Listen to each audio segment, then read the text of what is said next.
Hello, my name's Tonya. I'm a personal trainer and a mum of 5. This is my podcast, Live Yourself Better, and it's for busy people just like you. The Live Yourself Better podcast series is recommended for an adult audience due to the content of some of the subjects discussed. Hello, thanks for stopping by. Today's episode is all about digital health. Why do we feel obliged to spend so much time online, and what can we do about it anyway? And I'm not going to keep you long. It's a short episode today because it would be quite ironic if you're spending time away from the real world listening to your device because of me. So without further ado, let us get on with the episode. I think this quote from edry.org sums things up really well.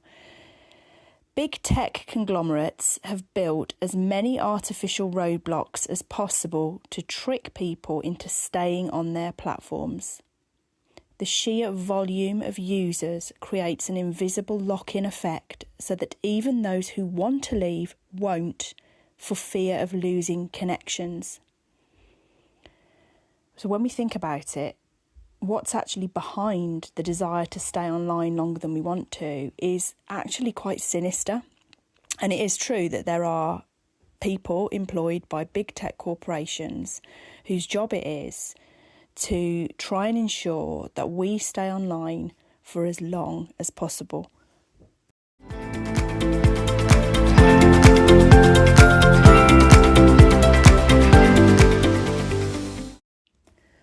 But why does big tech want to keep us online for more time than we want to be online? Well, it's very simple. It boils down to money. The more engagement there is online, the more people that are visiting certain online sites or clicking on things, the more that they can demonstrate to advertisers that there's a captive audience, or equally companies are paying to advertise to you. So much of the content that you're seeing on the social media platform is targeted at you, and it's targeted at you because of the things that you like and because of the things that you're interested in. And so it's all around money. And okay, sometimes that will mean that you get access to products and services that do meet your needs and that you do want. So it's not necessarily always a negative thing. But those same algorithms that are used to keep you engaged and interested and to keep clicking are the same ones that are used to keep you interested in your friends and your family and all of the social elements of social media. And equally, those can be very good things too. However, what isn't good is when you feel obliged to spend more time online than you want to.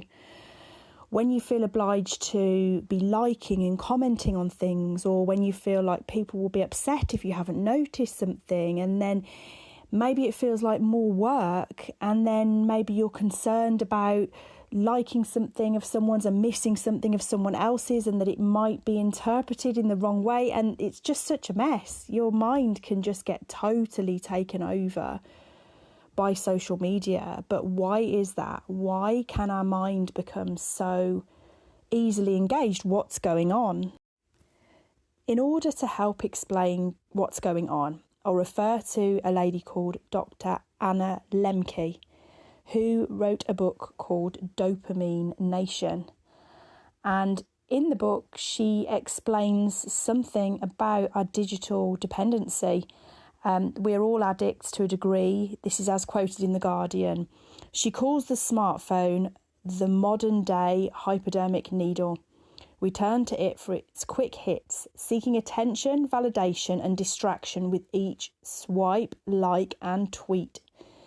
Since the turn of the millennium, behavioural as opposed to substance addictions have soared. Every spare second is an opportunity to be stimulated, whether it's entering the TikTok vortex, scrolling Instagram, swiping through Tinder, or binging on porn, online gambling, and e-shopping. The article goes on to say, rather than giving us pleasure itself, as is commonly thought, dopamine motivates us to do things we think will bring pleasure. As the brain's major reward and pleasure neurotransmitter, it's what drives us to seek pizza when we're hungry and sex when we're aroused. Scientists use dopamine to measure the addictive potential of any experience, writes Lemke. The higher the dopamine release, the more addictive the thing. We experience a hike in dopamine in anticipation of doing something, as well as when we do the thing itself, which makes us want to continue doing it. As soon as it's finished, we experience a come down or a dopamine dip. So that explains the science behind it, but it's probably not very reassuring, because there probably have been times when you've checked your phone when you vowed that you won't, or you felt some kind of magnetic pull towards looking at your notifications or seeing who's commented on something or liked something. And you may not really entirely be able to understand why that happened. And that's probably down to dopamine and wanting to get that hit of dopamine, which is the same thing that's implicated in addiction. So as we can see, it's quite scary stuff that's going on. It's not just that we are being physically compelled to check things. It's that there are actually people who are employed by big tech to make sure that we're hooked in. And I guess that we have those feelings of addiction. So how do we actually put boundaries in place? How can we work to make sure that we don't spend more time online than we want to? There's some great advice from studentspace.org.uk, which I think applies to all of us. First of all, take regular breaks. Actually taking a break from the screen can help you to refocus and boost your energy. Don't use your break to look at another screen or look at the television. Actually just take a break completely from screens. Secondly, you can switch off distractions. So if you have notifications on your device, you turn them off, because actually if they're off, then they're not calling you.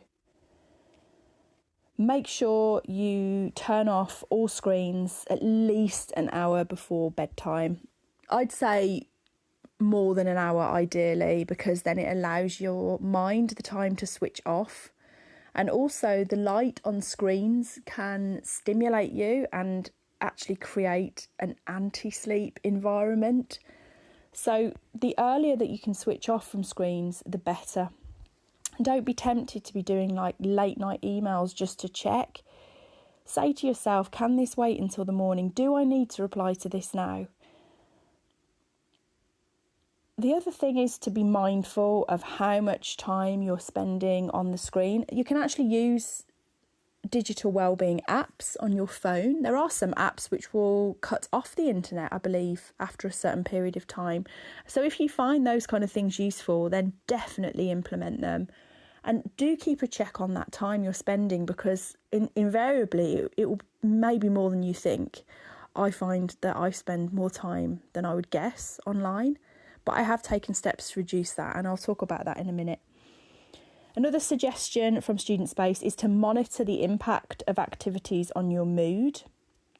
So, for example, if you spend a lot of time online engaging with the news or engaging with stories that require you to be emotionally involved, then you really do need to make sure that you're taking care of yourself. As we know, there are always some horrific things going on in the world, and where we are able to switch off from them, we are in a fortunate position to be able to do that if we can, but it's important to not feel guilty about that. If you can switch off, then switch off.